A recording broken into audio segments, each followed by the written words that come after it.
அந்த காட்சிகள் எல்லாம் தற்போது இந்த முகாமில் நடைபெற்றதை உறுதி செய்து கொண்டு மிக முக்கியமான தீவிரவாதிகள் எங்கே இருக்கிறார்கள் என்றால் இந்தியா இந்த மாதிரி சொன்ன போதே மிக தெளிவாக சொன்னார்கள். இந்த பகல்காம் பயங்கரத்திற்கு காரணமானவர்கள் மட்டுமல்ல, அவர்களை பின்னால் இருந்து இயக்கியவர்கள், பின்னணியில் இருந்தவர்கள் அனைவருமே வேட்டையாடப்படுவார்கள் என கூறினார்கள். எனவே அந்த வகையில் வேட்டையாடல் நடந்திருக்கிறது. ஆபரேஷன் சிந்தூர் வெறும் 20 நிமிடங்கள் தான்.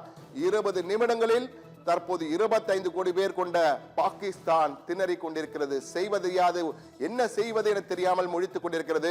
ஏற்கனவே பாகிஸ்தான் எதிர்ப்பு தெரிவிக்கும் வகையில் 3 போர் விமானங்களை அனுப்பி நம் மீது குண்டுகளை வீச முயற்சித்தது. அந்த 3 போர் விமானங்களும் சுட்டு வீழ்த்தப்பட்டதாக இந்திய ராணுவத்தின் வகையிலே ஸ்போக்ஸ் பர்சன் வகையில் ஒரு செய்திகள் எல்லாம் பரவி கொண்டிருக்கின்றன.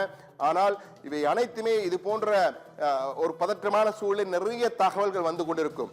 ஆனால் தகவல்கள் எப்போதுமே அதிகாரப்பூர்வமாக வரும்போதுதான் உறுதி செய்யப்படும் என்பதால் மீண்டும் தெளிவாக சொல்கிறோம். பயங்கரவாதிகளை இந்தியா வேட்டையாடி இருக்கிறது என்பது மட்டும் தற்போது உறுதி செய்யப்பட்டிருக்கிறது.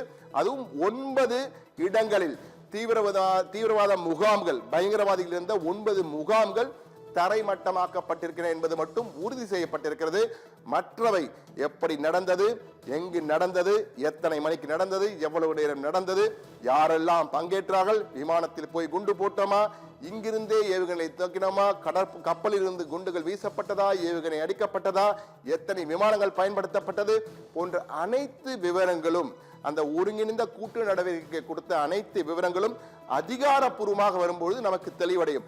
ஆனால் தற்போது மிலிட்டரி இன்டெலிஜென்ஸ், அங்கிருந்து உளவுத்துறை, ராணுவ உளவுத்துறையிலிருந்து கிடைத்த தகவல்களை தான் நாம் பகிர்ந்து கொண்டிருக்கிறோம். தற்போது நமது செய்தி ஆசிரியர் கண்ணனிடம் செல்வோம். கண்ணன் பல முக்கிய தகவலை நம்மிடம் வைத்திருக்கிறார். அந்த முக்கிய தகவலுக்கு முன் தற்போது உலகின் மிக பயங்கரமான பயங்கரவாதி, மிக மோசமான பயங்கரவாதியாக இருந்த மசூத் அசார், அந்த புகைப்படத்தை தற்போது பார்ப்போம். மசூத் அசார் கொல்லப்பட்டதாக பஹவல்பூர் அந்த தீவிரவாத அழிப்பிலே அவர் கொல்லப்பட்டதாக ஒரு தகவல் வந்திருக்கிறது. எனவே மசூத் அசார் அவர் தற்போது பார்த்து கொண்டிருக்கிறோம். இந்த கண்ணாடியில் இருக்கின்ற இவர்தான் உலகின் பயங்கரமான ஒசாமா பின் லாதன் போன்ற ஒரு பயங்கரவாதி. இவர் மிக மோசமான பயங்கரவாதி. புல்வாமா தாக்குதல் மட்டுமல்ல, இந்தியாவில் நடைபெற்ற பல பயங்கரவாத செயல்களுக்கு பின்னணியில் இருந்தவர். ஜெய்ஷி முகமதுடைய தலைவராக இருக்கக்கூடியவர். அந்த இயக்கத்தின் மிக முக்கியமான நபர் இவர்தான். அந்த இயக்கம் மட்டுமல்ல, அதனுடைய துணை இயக்கங்களாக பல பயங்கரவாதிகள் இயக்கங்களை சிறு சிறு குழுக்களாக உருவாக்கி அனுப்பக்கூடிய மிக மிக மோசமான ஆணி வேர் இவர்தான்.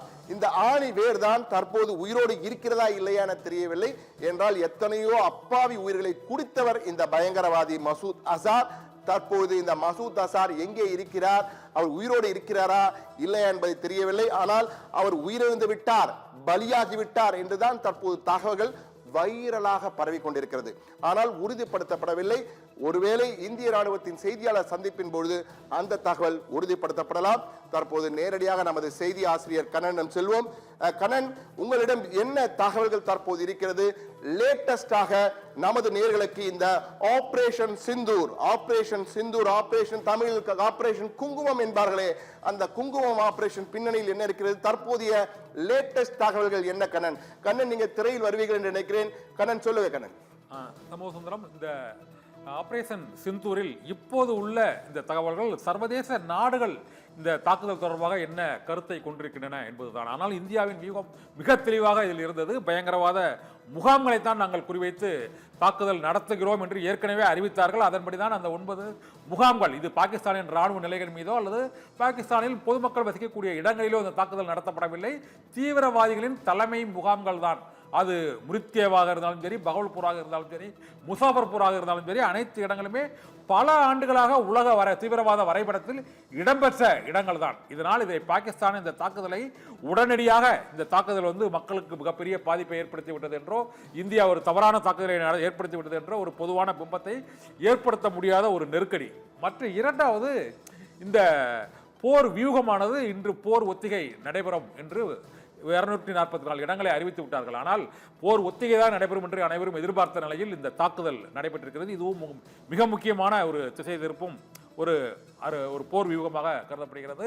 பாகிஸ்தான் ராணுவம் மற்றும் இந்த தீவிரவாத முகாம்கள் அவர்கள் அந்த ஒரு நேரம் எடுத்திருக்கக்கூடிய நேரத்தில் எடுப்பார்கள் என்று எதிர்பார்த்த நேரத்தில் இந்த தாக்குதலை நடத்தி இருப்பதன் மூலமாக இந்த தாக்குதல் நீதி நிலைநாட்டப்பட்டிருக்கிறது, அது வெற்றி நிரூபணம் செய்யப்பட்டிருக்கிறது என்று இந்திய ராணுவம் அந்த முதல் செய்தி அறிக்கையிலேயே அவர்கள் கூறியிருப்பதன் மூலமாகவே அந்த தாக்குதல் துல்லியமாக வெற்றிகரமாக நிகழ்த்தப்பட்டிருக்கிறது. முக்கிய தீவிரவாத தலைவர்கள், அந்த தீவிரவாத பயிற்சி அளிக்கக்கூடிய முக்கிய தீவிரவாதிகள் இந்த தாக்குதலில் கொல்லப்பட்டிருக்கக்கூடும் என 100க்கும் மேற்பட்டோர் இதில் கொல்லப்பட்டிருக்கிறார்கள் என்று இந்திய ராணுவம் அறிவித்திருக்கிறது. அந்த தகவல் சாதாரணமான தகவல் அல்ல. முக்கியமான முகாம்கள் அனைத்தும் இப்போது பாகிஸ்தானிலிருந்து இந்தியாவை ஜம்மு காஷ்மீர் பகுதிக்குள் ஊடுருவக்கூடிய அனைத்து முகாம்களும் அழித்தொழிக்கப்பட்டு விட்டன என்பதுதான் இந்த தாக்குதலின் மூலமாக நமக்கு வந்திருக்கக்கூடிய மிக முக்கியமான ஒரு செய்தியாக கருதப்படுகிறது. சமூகம்